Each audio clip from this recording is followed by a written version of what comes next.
Seekord siis järgmine Subaru on sinine, aga see ei ole üldse see, mida me just natuke aega tagasi tegime. See on siis nüüd vanem mudel,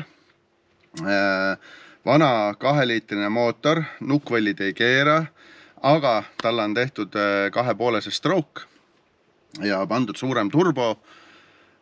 modifitseeritud summutit ja pandud linkaju. Ja oli siis plaan, et paneme selle häälde. Tegime seal veel väljalaske kollektoril väikest räppi, katsime ta siis fooliumiga, et see kuum ei jõuaks mootori juurde. Seal sai veel mõned torud ringi tehtud ja Tõnis tegi siis ajule sisendid antiläägi ja launchi jaoks, mis oli kliendi soov. Antiläägi jõudsin testida, see on selline leebe, sest et tal on katalüsaator ja ta on ikkagi tänavaauto. Tegin ta siis vähe pops-and-pängsima siin põhimõtteliselt. Launchini ei jõudnud, sest puhus ära turbo ilmselt tihendi, mul on tunne, sest et turbo ja kollektori vahelise tihendi puhus minema. Et siin panin tähele, et vaikselt turborõhk langes, et ta ei jõudnud enam targetisse ja siis kui hakkasin antiläägi ja launchi proovima, siis viskas selle sealt vahelt ilmselt minema, see plödiseb seal, et mul ei ole mõtet edasi tegelda. Sain suures piirdes häälde, autol on 305 ratta hobujõudu, kohe näitan teile,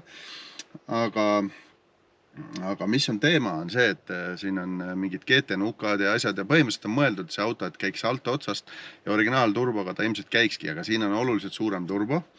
nukad ei keera, nukkvõllid on ise mõeldud madala pöörde pillile, ja ma ei saa alla 4000 seal mitte midagi juhtuma, see on fakt, et ma võin seal küll turborõhu saada 3,5 juures olema, ülesse, aga väänet see auto alla 4 ei tee ja siin põhimõtteliselt ongi mõttekoht, et kas ehitada see mootor veidi kõrgema pöörde jaoks, nukkvõllid ja vaadata muud asjad ka üle, teha siin vähe summutit veel vabamaks või siis minna tagasi väiksema turbo peale, sest et allotsas väänet ei teki, üleval kui turbo toodaks, hakkab mootor piirama, nii et siin on nokk kinni, saba lahti ja see kombinatsioon ei ole nagu omavahel väga hästi läbi mõeldud, aga ma saan aru, et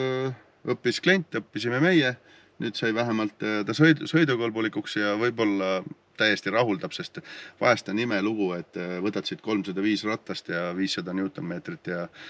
tundub nagu väga vähe, aga kui lähed sõitma, siis on nagu fun'i rohkem kui rubla eest, nii et ma lähen selle autoga nüüd töökotta, hakkavad seal otsima, kus see tihend ära puhus, vaatan veel logisi, näitan teile kohe graafikut ja teie minge, pange jälle subscribe, like ja näeme jälle.